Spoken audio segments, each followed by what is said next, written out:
যশোরের মনিরামপুরে পানিয়ালী সরকারি প্রাথমিক বিদ্যালয়ের পরিত্যক্ত ভবন ভেঙে ফেলা হলেও জমি নিয়ে জটিলতায় নতুন ভবন নির্মাণ হয়নি ৫ বছরেও। পাঠদান ও দাপ্তরিক কাজ চলছে টিনের চালায়। পড়াশোনার পরিবেশ না থাকায় কমছে শিক্ষার্থীর সংখ্যা। বান্ডেল থাকলে প্রতি সেনমানিতে টাকা বাঁচবে। বিকাশ সেনমানি বান্ডেল কিনে জিতুন প্রতি লেনদেনে। স্কুল মাঠের একপাশে পরিত্যক্ত ভবন ভাঙার চিহ্ন আছে এখনো। ২০১৭ সালে পুরাতন ওই ভবনটি পরিত্যক্ত ঘোষণার পর গুড়িয়ে দেওয়া হয় ২০২০ সালে। এখন স্কুলের কার্যক্রম চলছে ছোট ৩টি চালাঘরে। এগুলোতেই চলছে পাঠদান ও দাপ্তরিক কাজ। নেই পড়াশোনা বা খেলাধুলার পরিবেশ। ভবন না থাকায় রোদ বৃষ্টি শীতে বাড়ে বিপত্তি। আমাদের ভয় করতো, আর বৃষ্টি হলে এই জায়গা কাদা হয়ে যেত।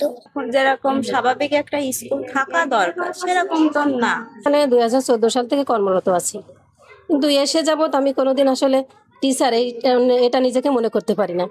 পরিত্যক্ত ভবন ভাঙার পর নতুন ভবন নির্মাণের উদ্যোগ বাস্তবায়ন হয়নি এখনো। এই যাবৎকাল দীর্ঘ ৮ বছর পর্যন্ত কোনো ভবন পাই নাই।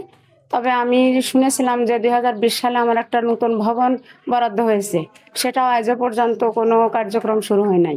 স্কুলটির ৪৮ শতক জমির মধ্যে ৫ শতক জমি নিয়ে বিরোধ থাকায় ভবন নির্মাণ করা যায়নি বলে জানিয়েছে শিক্ষা অধিদপ্তর।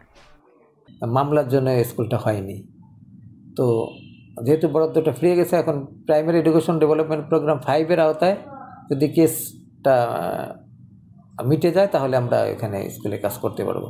১৯৬০ সালে যাত্রা শুরু হয় পানিয়ালী সরকারি প্রাথমিক বিদ্যালয়ের। ভবন পরিত্যক্ত ঘোষণার পরও ২০১৮ সালে বিদ্যালয়টিতে ১১০ জন শিক্ষার্থী ছিল। বর্তমানে কাগজে কলমে ৭০ জন থাকলেও পাঠদানের পরিবেশ না থাকায় কমছে শিক্ষার্থীর সংখ্যা। Independent news.